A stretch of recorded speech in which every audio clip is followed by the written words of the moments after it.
ये जीवन का सुख प्रदान करने वाली है, करुणा प्रदान करने वाली है।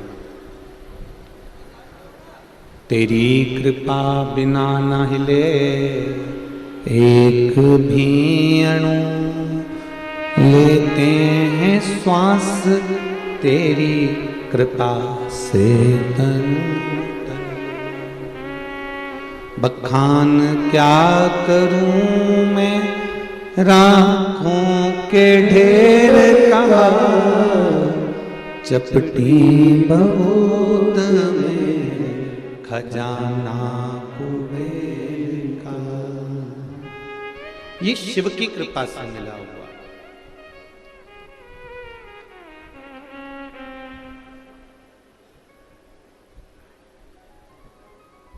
अभी माननीय राज्यसभा सांसद महोदय कह रही थी कि रायपुर के छत्तीसगढ़ के इस पुण्यमय भूमि पर, इस आनंदमय भूमि पर सर्वस्व शिव है और उस शिव को पाने के लिए हम रायपुर की इस धरा पर विराजमान है। शंकर को पाने, अपने जीवन की सार्थकता को प्रकट करना है हमको।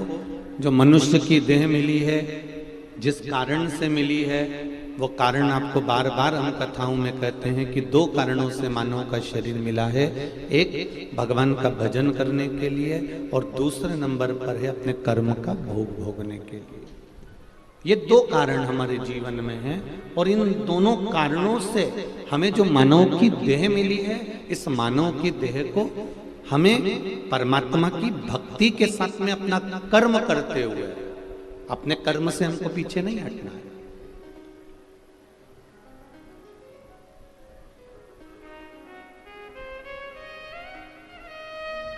कर्म करो, कर्म से बिल्कुल पीछे नहीं हटना। अपने को विद्या अध्ययन करने वाले बच्चे अच्छी विद्या अध्ययन करें, डॉक्टर की पढ़ाई करने वाले डॉक्टर की पढ़ाई करें, इंजीनियर की पढ़ाई करने वाले इंजीनियर की पढ़ाई करें, सीए की पढ़ाई करने वाले सीए की पढ़ाई करें, कमिश्नर आदि की जो भी आधिकाधिक विद्याएं हैं वो आप सब जो ग्रहण कर रहे हैं उसको दिल से करो, कर्म को प्रधान मानकर करो।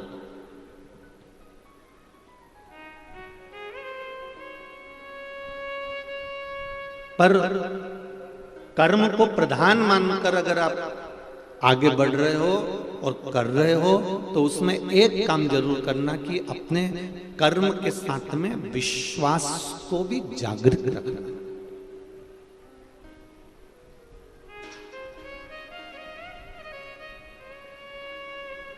बैंक में लॉकर होता है, उस लॉकर में दो चाबी होती है जिसमें आप रकम रखते हो, अपना सोना चांदी रखते हो। उसमें दो चाबी होती है, एक चाबी बैंक के मैनेजर के पास होती है और एक चाबी आपके पास में होती है। बैंक के मैनेजर एक चाबी आपको दे देते हैं और एक चाबी अपने पास में रखते हैं। एक चाबी को ले जाकर आप कितना भी घुमाओ वो लॉकर नहीं खुलता, वो लॉकर नहीं खुलेगा। बैंक का मैनेजर उस चाबी से, अपनी चाबी से घुमाएगा तो भी वो लॉकर नहीं खुलेगा। बैंक का मैनेजर कितना भी लॉकर खोलना चाहे तो भी वो लॉकर नहीं खुल सकता। और तुम अपनी चाबी घुमाकर कितना भी लॉकर खोलना चाहो वो लॉकर नहीं खुल सकता। लॉकर बैंक का मैनेजर कहता है कि एक काम करो, पहले तुम अपनी चाबी घुमा दो और फिर मैं अपनी चाबी लगाकर चले जाता हूं, या मैनेजर कहेगा मैं अपनी चाबी पहले लगा देता हूं फिर आप अपनी चाबी लगा दो। शिव पुराण कहती है कि कर्म की चाबी हमारे पास में, हम कर्म की चाबी को घुमाते रहें, घुमाते रहें, घुमाते रहें, लॉकर को खोलते रहें, कर्म करते रहें। कर्म की चाबी को घुमाना हमारा काम है और भाग्य की चाबी को घुमाना महादेव का काम है। वो आएगा और चाबी घुमाकर चले जाएगा।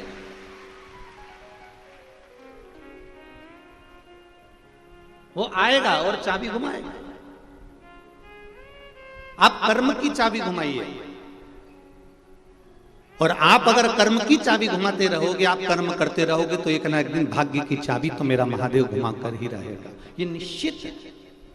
जैसे बैंक के लॉकर में 2 चाबी होती है, एक चाबी आपके पास है, एक चाबी मैनेजर के पास है। आप अपनी चाबी को घुमाते जाओ, घुमाते जाओ, घुमाते जाओ, मैनेजर आएगा, चाबी घुमाएगा, लॉकर खुल जाएगा। उसी तरह हमारे को अपना कर्म करना है, कर्म से पीछे नहीं हटना।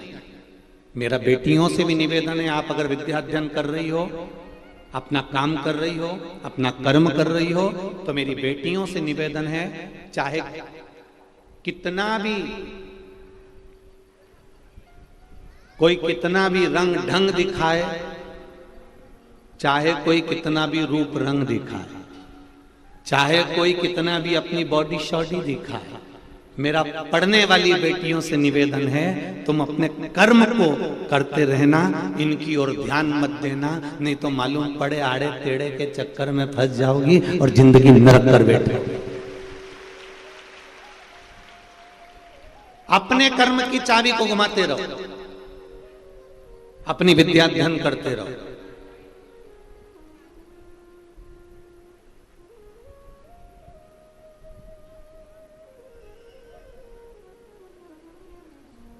कोई तुमसे कहे कि मैं तुझको बहुत चाहूं, तो तुम भी कह देना मैं भी। एक है उज्जैन में रहने वाला काल अधिपति, उसको बहुत चाह,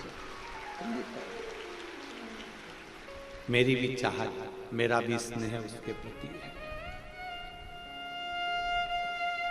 दिल तुमसे लगा बैठे जो होगा, वाह, तुम लोगों को तो लाइन याद है, गजब, इतने अच्छे, इतने बढ़िया बढ़िया तुम लोग। रात्रि को भी मैंने देखा, किसी ने वीडियो भेजा था, क्या जोरदार जोरदार भजन हमारे आशीष जी दिखा रहे थे। हम तो खैर मोबाइल नहीं चलाते ना के बराबर, परंतु आशीष जी दिखा रहे थे कि क्या जोरदार जोरदार माताएं भजन गा रही थी, क्या जोरदार नाच रही, खूब आनंद ले रहे हैं, एंजॉय कर रहे हैं, भगवान की अविरल भक्ति को धारण कर रहे हैं। तो सत्य है, तुम लोग जब यहाँ से चली जाओ ना और इतना अच्छा भजन गा के जब जाओ, तो घर पे जाके थोड़ा राइनोन से नजर उतरवा ले, इतना जोरदार जोरदार भजन गाते हो। दिल तुमसे लगा बैठे जो होगा, देखा जाएगा, तुम्हें अपना बना बैठे जो होगा, देखा जाएगा। एक बार मेरे देव अधिदेव महादेव को जब हमने अपना बना लिया, एक बार जब हमने शंकर को अपना बना लिया, एक बार मेरे शिव को जब हमने अपना बना लिया, तो अपने जीवन की जितनी भी दुख है, तकलीफ है, कष्ट है, रोग है, बीमारी है, जीवन की जितनी भी उलझने हैं, वो सब महादेव की रहेगी, अपनी नहीं रहेगी, अपनी नहीं है।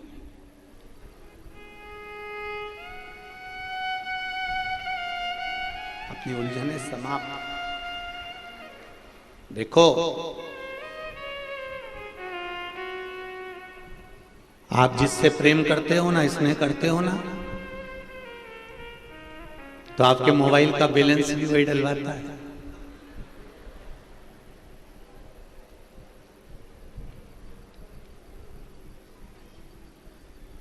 चप्पल भी टूट जाएगी तो चप्पल थैली में भर के ले जाएगा और सुधरा के लाएगा। तू रुक जा, तू यहीं बैठ, मैं अभी आया।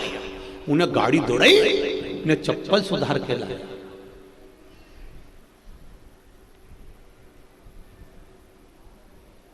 घड़ी खराब हो गई तो फिर वो घड़ी वाली की दुकान पे ले गया। मोबाइल कहीं घूम गया तो उसने 50,000 का मोबाइल दिला दिया। जिससे प्रेम करा, स्नेह करा, उसने तुम्हारा खर्चा उठाना प्रारंभ किया। जरा विचार करना, केवल एक संसार के मनुष्य से प्रेम किया तो उसने केवल तुम्हारा खर्चा 2 साल 3 साल जब तक शादी नहीं हुई तब तक उठाया। पर एक बार अगर मेरे महादेव से प्रेम कर लिया तो उसने जिंदगी भर का बोझ उठा लिया, जीवन भर का।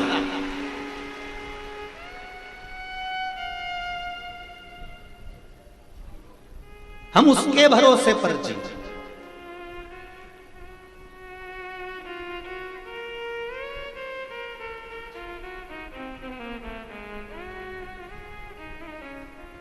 इस कलिकाल में, संसार सागर में, आज के समय में जिसका पुत्र अच्छा है, समझ लेना कि उसने जिंदगी में जो पुण्य करा था वो अच्छा करा था। पुत्र अगर अच्छा निकल जाए तो समझ लेना कि तुम्हारा किया गया पुण्य अच्छा था।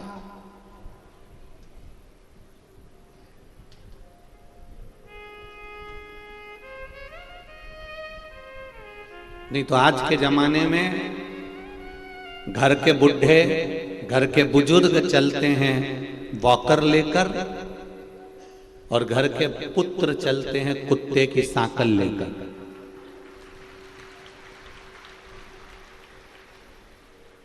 बोलो सही है कि गलत है?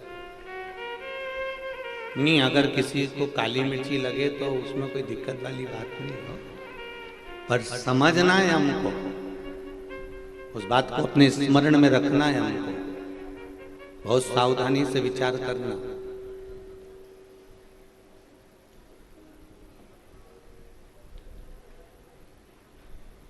घर के बुजुर्ग, आज के जमाने में घर के बुजुर्ग चलते हैं वाकर लेकर, और घर के पुत्र चलते हैं कुत्ते की सांकल लेकर। उनको बुजुर्ग को ले जाना या घुमाना या मंदिर या देवालय या शिवालय या शिव महापुराण की कथा तक ले जाने में बड़ा कष्ट होता है, पर सवेरे सवेरे कुत्ते को छीछी कराने में इनको कष्ट नहीं होता। जरा विचार करिए, अपने विचार में लाइएगा जरा इस बात को। कहां भाग्य है, कहां किस्मत है। भगवान ने यह मनुष्य का शरीर भगवान के भजन के लिए दिया है, स्मरण के लिए दिया है। कई पैसे वालों के घर में, कई धनपतियों के घर में, कई करोड़पतियों के घर में उनके घर के बच्चों को, उनके घर के छोटे छोटे बच्चों को दूसरी माताएं, जो कि किराए से वो आप महीने से तनख्वाह देकर लाते हैं, जो भी होती हैं, जो नाम मेरे को तो आता नहीं क्या बोलते हैं उनको, तो जो बहुत धन है जिनके पास में, उनके घर के बच्चों को दूसरी माताएं संभालती हैं। उनके घर के बच्चों को दूसरे संभालते हैं। और ये जो घर के बच्चों को नहीं संभालते, घर में जो कुत्ता होता है ना, अपने बच्चों को नहीं संभाल रहे, अपने घर के बच्चे दूसरे संभाल रहे हैं। एक सेविका रख रखी है, एक नौकरानी रख रखी है, एक चाकरी रख रखी है, और जो घर में कुत्ता है उसको ये संभाल रहा है। तुम्हारे घर के बच्चों को छीछी कराए वो बेचारी बाई, और ये कुत्ता की चेन पकड़कर छीछी कराने जा रहा है सुबह उठकर। ये किस्मत, ये भाग्य। जरा विचार करिए, क्या भगवान ने केवल तुमको इसलिए जन्म दिया कि ब्रह्म मुहूर्त में उठना और सवेरे से उठकर तुम बस केवल कुत्ते के पीछे जाना? हमारा वेद और हमारा शास्त्र कहता है कि सुबह उठकर वेद और शास्त्रों के पीछे चलिए, सुबह उठकर भगवान के मंदिर की ओर चलिए, सुबह उठकर माता पिता के कमरे की ओर चलिए, सुबह उठकर गुरु के द्वार की ओर चलिए, सुबह उठकर कहीं परमात्मा की चौखट पर चलिए। हमारा शास्त्र सतमार्ग बता रहा है कि भगवान के पीछे चलो। भगवान ये हमारा शास्त्र नहीं कह रहा है कि सुबह उठकर कुत्ते के पीछे चलो।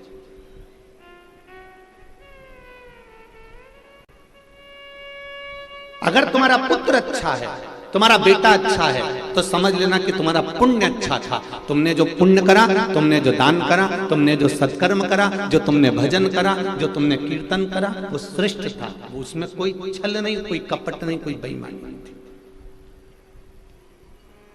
पुण्य श्रेष्ठ था।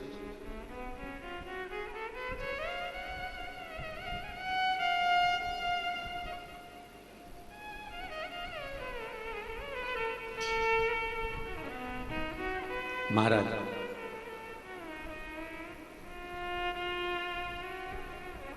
कान में कुंडल पहनो मना नहीं है, पर कान नहीं कटना चाहिए। नाक में नथनी पहनो मना नहीं है, पर नाक नहीं कटना चाहिए।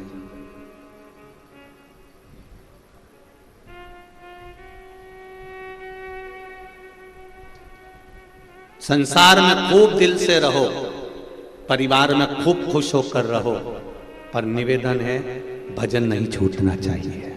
अगर भजन छूट गया रहो संसार सागर में, खूब अलमस्त होकर रहो। जितने खुश होकर रह सकते हो उतने खुश होकर रहिए, जितनी अलमस्ती से रह सकते हो उतनी अलमस्ती से रहिए।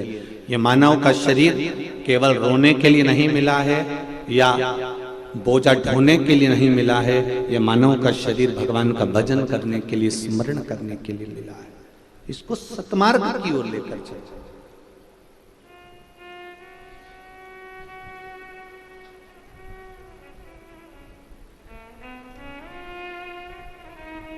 मैंने तेरे ही भरोसे ओ बाबा, तेरे ही भरोसे हवा बिच उड़ती जावांगी, बाबा डोर हथो छड़ी में कटी जावांगी।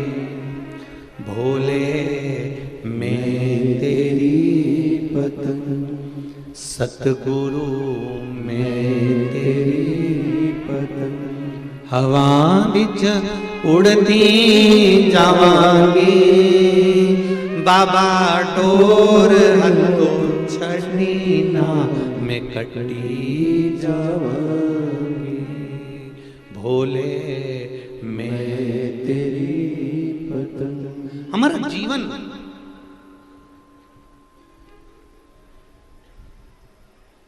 रोकर हमें इस जिंदगी को नहीं जीना। थोड़ा सा दुख आया, थोड़ी सी तकलीफ आई, थोड़ा सा कष्ट आया, थोड़ी सी बीमारी आई और तुम रोने लगे। कई लोग कोरोना महामारी में चले गए, जवान की जवान चले गए, उनकी पत्नियों ने, उनके घर के बच्चों ने भगवान को पोटली में बांधकर उठा के अलमारी पे रख दिया। हमने पूछा क्यों, किस लिए? तुमने ये भगवान को बांधकर अलमारी के ऊपर क्यों रख दिया? मेरा तो विश्वास उठ गया भगवान पे से।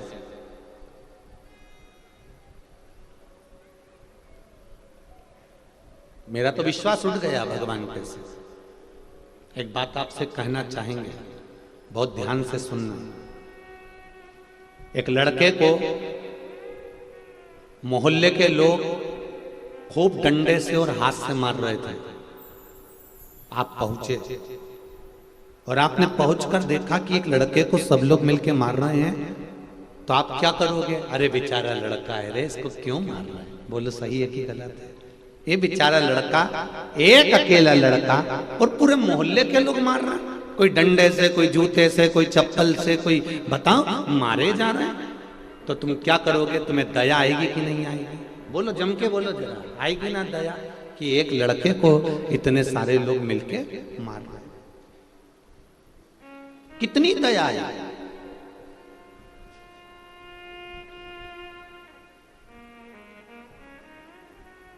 तुम्हारी आंख में आंसू भी आ जाएंगे कि एक लड़के को इतने सारे लोग मिलके मार रहे हैं, पर थोड़ी देर खड़े रहने के बाद जरा दिमाग लगाना कि इतने सारे लोग इस लड़के को मार रहे हैं, तो ये बेवकूफ है कि पगले हैं जो इतने सारे लोग मिलके इसको मार रहे हैं?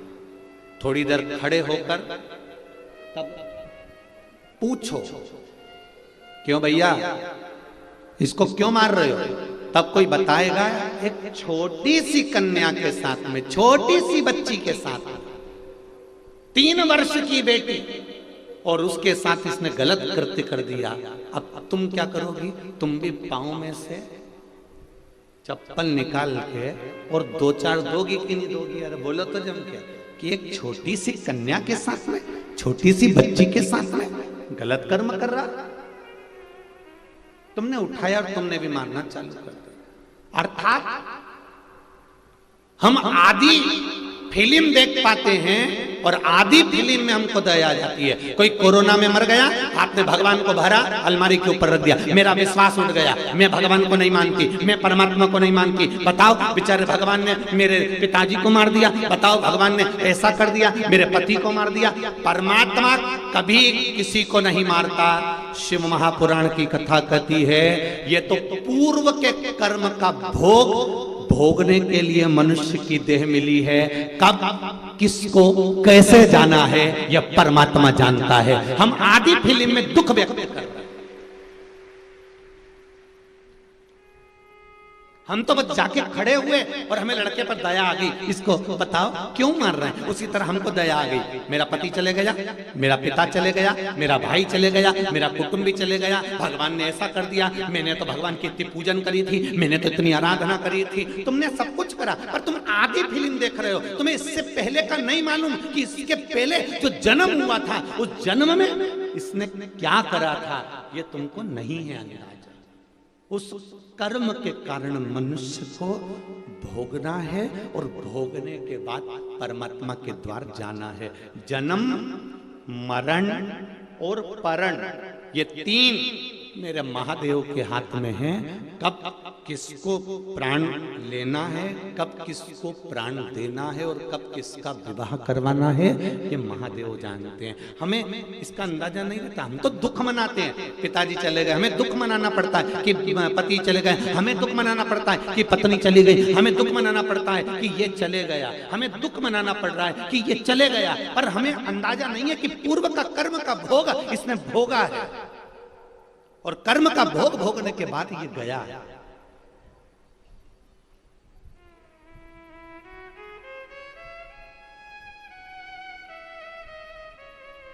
तुम्हारे घर में कितने सारे बुजुर्ग लोग होते हैं, जब कोई घर में जवान मौत होती है ना, तो घर के बूढ़े कहते हैं कि हमें उठा लेता भगवान, कम से कम इसका घर तो नहीं बिगड़ता। बोलो रे बोलो, ऐसा बोलते कि नहीं बोलता कि हमें उठा लेता पर इसका घर तो रह जाता, कहीं का बुढ़ा चले जाता, चलते आता, पर ये तो बच जाता। हम भगवान से कह रहे हैं, पर भगवान कह रहा है कि अभी तुझे नहीं उठाना है क्योंकि तेरा समय नहीं आया है। पर जिसकी घड़ी पल क्षण आखिरी हो गया, 21,600 श्वास मनुष्य के शरीर से रोज निकलती है।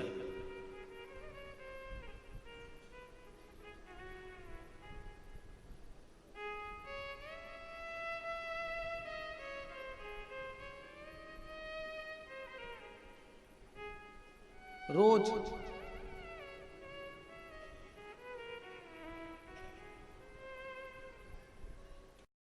84 लाखवें नंबर की योनि है मनुष्य की।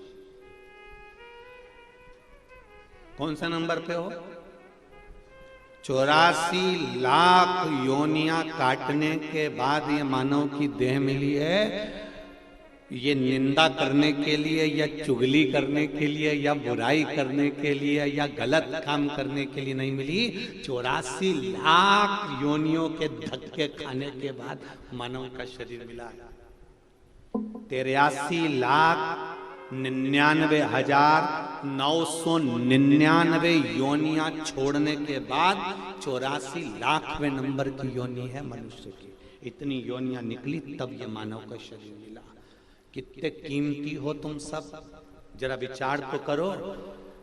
कोहे-नूर हीरा जो हीरे वाले की दुकान पर रहता है, सोने वाले की दुकान पर सोना रहता है, उसके पास में जो हीरा रहता है वो हीरे की कीमत भी तुम्हारे आगे शून्य है, क्योंकि तुम्हारी कीमत 83,99,999 योनि काटने के बाद ये 84 लाख भी योनि मिली है। उसको पहचानो कि ये मानव का शरीर कितना कीमती है, ये मानव का शरीर कितना आनंदित है। जरा सा गुस्सा आया, किसी ने कुछ कह दिया और तुमने तुरंत गुस्से में आके मैं तो मर जाऊं तो अच्छा, और चली गई मैं पानी में डूबने के लिए, तालाब में मरने के लिए। एक निवेदन है, अगर मरने का प्लान भी आए ना तो पहले विचार करो कि पानी में डूब के मरना तो ओल्ड फैशन है, रेल के नीचे मरना ओल्ड फैशन है, दवाई खा के मर जाना ये भी ओल्ड फैशन है। आज का तो न्यू फैशन का जमाना है, तो मरने का भी नया फैशन निकालो। और मरने का नया फैशन एक ही है, अब मेरा मन संसार से उठ चुका है, अब मैं मरूंगी तो मेरा मरने का नया फैशन केवल एक है, मैं शंकर की आराधना कर कर कर जब तक शंकर जी नहीं चाहे तब तक नहीं मरूंगी। जा नहीं मरूंगी।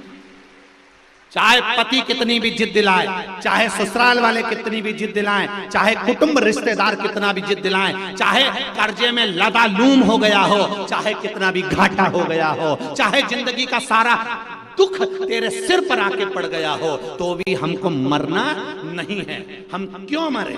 अगर मरूंगी तो शंकर भगवान का पूजन करते करते मरूंगी, एक लोटा जल चढ़ाते चढ़ाते जब शंकर जी चाहेगा तब मरूंगी। ऐसे कैसे मरूंगी? अब मरूंगी नहीं, सबकी छाती पे मूंग डालूंगी। नहीं मरना, प्लानिंग चेंज। क्यों मरे हम? रोज अखबार खोलो और रोज आ जाता है छोरा मर गया, फेल हो गया तो मर गया, सुसाइड कर लिया, ये कर लिया। काहे को करो? क्यों करो? जो ज्यादा तुम्हें तकलीफ दे तुम उतना उसके सामने पेंसिल से लाइन खींच के ना डेंटिंग पेंटिंग करके फिर जा ले जा। नहीं मरूं अभी मैं, मरना ही नहीं। जरा सा पति ने चिल्ला दिया, जरा सा घर में सास ससुर ने कुछ बोल दिया और तुमने अपना बैग उठाया और मायके चली गई। काय को जाऊं?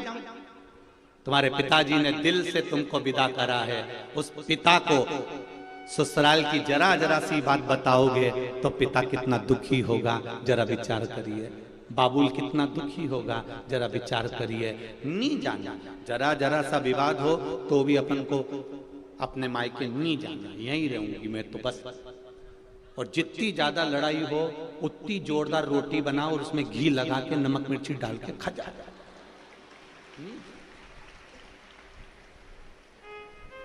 सास कहती रहे तुम इनंग से सुनो, और इनंग कान में हेडफोन में सियोर वाला महाराज की कथा लगा लो, अपने को नहीं जाना। और सासुओं से भी निवेदन है, बहू अगर कुछ कह रही है तो सासुओं से निवेदन है, दोपहर में 1 बजे से कथा आती है, थोड़ा मन हल्का कर लिया करो कथा सुन के।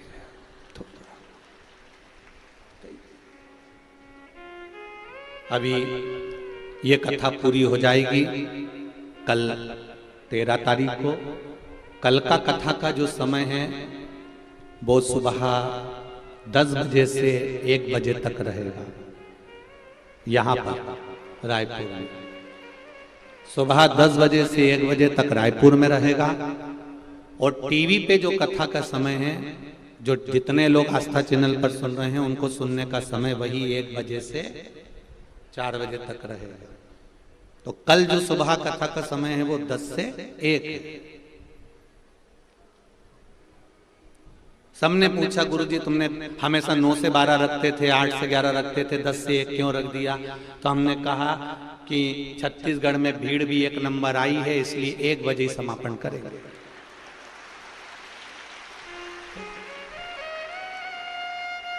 दस से 1 कथा का समय रहेगा। आप सब आज वो विकास उपाध्याय जी विधायक जी कह रहे थे गुरुजी वो कथा का समय क्या रहेगा? हमने कहा हम व्यासपीठ से बता देंगे जो भी समय होगा। हमने कहा विकास भैया तुम टेंशन मत लीजिए। अरे विकास भैया कहने लगे गुरुजी कथा इतनी जोरदार हो गई है कि टेंशन तो सब बोले रात बीच में छोड़ दिया, इतनी जोरदार। तो ये तो शिव भगवान शंकर की उदाहरण, शिव करुणा सागर, शिव उदाहरण। पीछे की एलईडियां चालू करवाइए, एलईडियां चालू करवाइए। तेरी कृपा बिना न हिले एक भी अणु, लेते हैं श्वास तेरी कृपा से तनु तनु। पीछे की एलईडियां जितनी भी लगी हुई हैं चालू कर दीजिए। शिव की भक्ति में दम, भगवान शंकर की उदारता में, भगवान शंकर की करुणा में। हमें प्राण यूं नहीं छोड़ना। 84 लाख योनि अंतिम योनि है मनुष्य की देह। 83,99,999 योनि काटने के बाद ये मानव का शरीर मिला है, इसको यूं ही नहीं गमा देना है, हमको ऐसे ही नहीं छोड़ देना, बहुत मुश्किल से मिलता। और आज रायपुर की इस पावन धरा से चंपेश्वर शिव महापुराण की कथा में एक बात आप लोगों से कहना चाहूंगा, दिल से अपने पास रखना इस बात को। और जितने लोग आस्था चैनल पर कथा सुन रहे हैं, फेसबुक यूट्यूब पर कथा सुन रहे हैं, वो भी इस बात को स्मरण में रखना।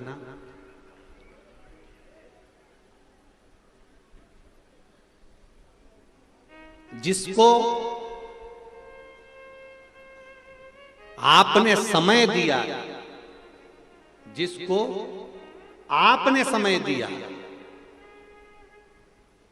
परिवार, कुटुंब, कबीला, रिश्तेदार, नातेदार, दोस्त, मित्र, मोहल्ले वाले, परिवार वाले, जिसको तुमने समय दिया, तुम्हारे दुख की घड़ी में, तुम्हारे तकलीफ की घड़ी में, जब तुम्हारे ऊपर कोई बड़ा कष्ट आ जाएगा, तो जिसको तुमने समय दिया है ये तुम्हारा साथ देने वाले नहीं रहेंगे।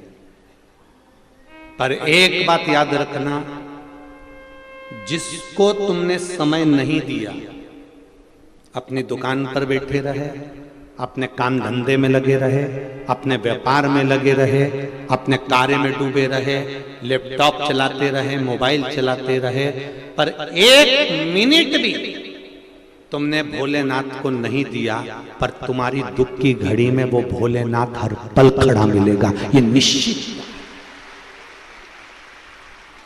भले तुमने समय नहीं दिया, आपने अपने बच्चों को समय दिया, परिवार को समय दिया, कुटुंब को समय दिया, रिश्तेदारों को समय दिया, मोहल्ले वालों को समय दिया,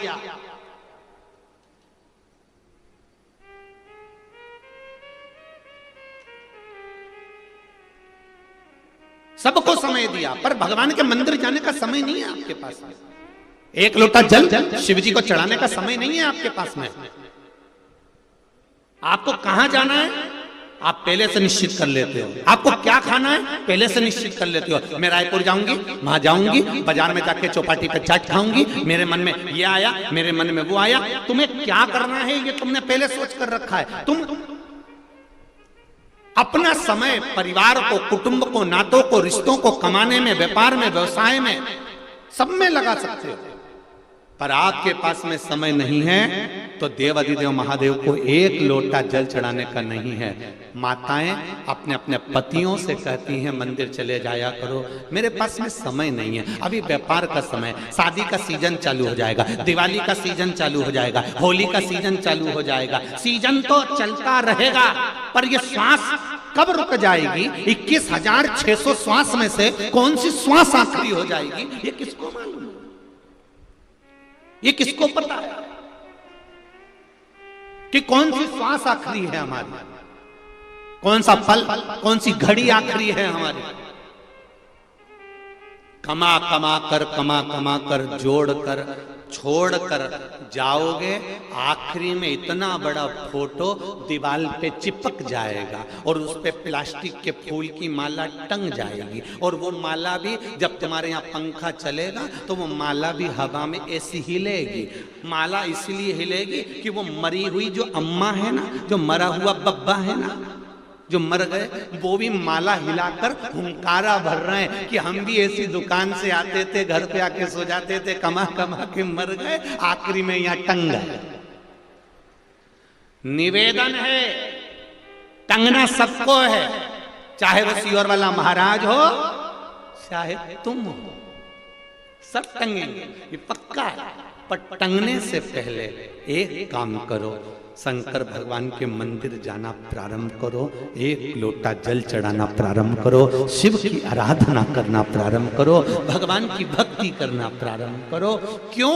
क्योंकि ये सब तो पूरे रिश्ते, नाते, कुटुंब, कबीले तो शमशान में जब आग लगेगी, आग लगाने के बाद में आप और इनका संबंध खत्म हो जाएगा, तब आखिरी का संबंध तो वो भोलेनाथ ही निभाएगा। सब आग लगा के चले जाएंगे शमशान में, तुम भी अकेले और महादेव भी अकेले। शमशान में किसका निवास है? शंकर भगवान को उनके ससुर दक्ष प्रजापति ने श्राप दिया था, शिव मैं तुम्हें श्राप देता हूं कि तुम शमशान में निवास करोगे। शमशान में मेरे भोलेनाथ का निवास है, शंकर भगवान का निवास है।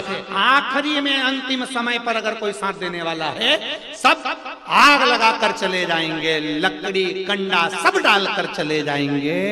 फिर तीसरे के दिन आएंगे, 3 दिन बाद। अब इस 3 दिन में तेरा क्या होगा रे कालिया, जरा विचार कर। ये 3 दिन में होगा क्या?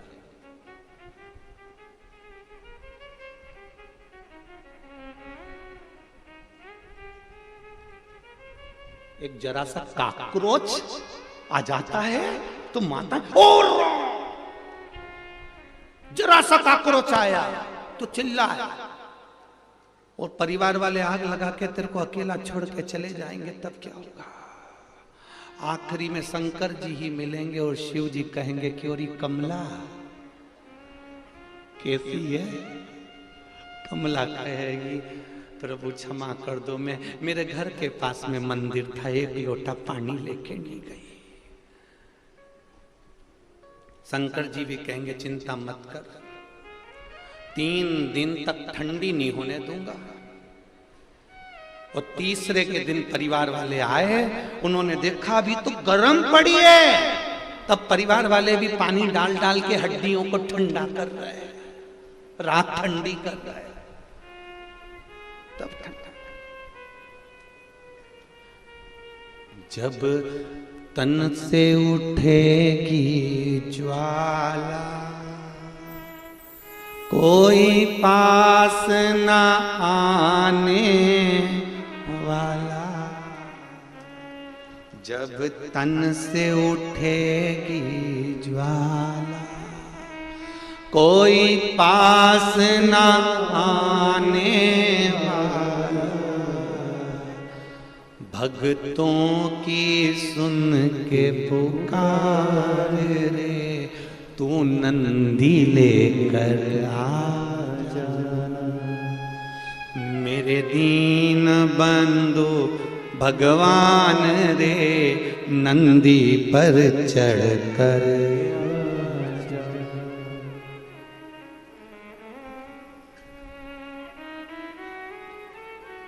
अंत समय प्रभु आना पड़ेगा, वचन दिया तो निभाना पड़ेगा।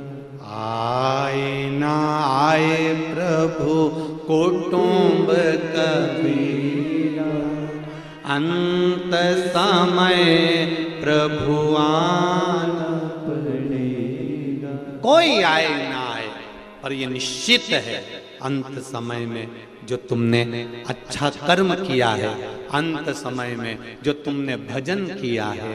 आज आप आस्था चैनल के सामने बैठकर फेसबुक यूट्यूब पर, और इतनी भारी तादाद में, इतनी भारी संख्या में, लाखों की संख्या में आप लोग यहां पहुंचे। अभी आदरणीय राज्यसभा सांसद जी कह रही थी कि इतनी भीड़, इतना जन सैलाब इस राजधानी में पहली बार देखने को मिला है। ये आपका स्नेह, ये आपका प्रेम, ये आपकी करुणा, आपका वात्सल्य शिव जी के प्रति। और जिसमें कल हमने यहां से कह भी दिया था कि सब अपने अपने घर से कथा सुनना, क्या पता तुम लोग उल्टा सुन लिए। हमने बोला था घर से कथा सुनना, तुमने उल्टा सुन लिया हो कि यहीं आके सुनना। अब पहले दिन, दूसरे दिन और तीसरे दिन जितने आए थे, वो 3 दिन के एक साथ इकट्ठे होकर दुगने होकर आ जा गए। बड़ी आफत है तुम्हारे। निवेदन है अपने अपने घर से, भीड़ बहुत मात्रा में है, यहाँ बैठने और खड़े होने का भी जगह नहीं, तो आप आराम से अपने घर पर टीवी के सामने और कथा को सुनो। हाँ, जितने लोग आ रहे हैं अब यहाँ ना पहुँचकर प्रयास करिए कि अब आप कानपुर में जो new highway city GT road Kalyanpur Kanpur में जो कथा 16 तारीख से होने वाली है 22 तारीख तक, दोपहर में 2 बजे से 5 बजे तक आप उसमें पहुंच जाओ, मना नहीं, पर सुनो, दिल से सुनो। ये मौका मिला है अपने जीवन को सार्थक करने का।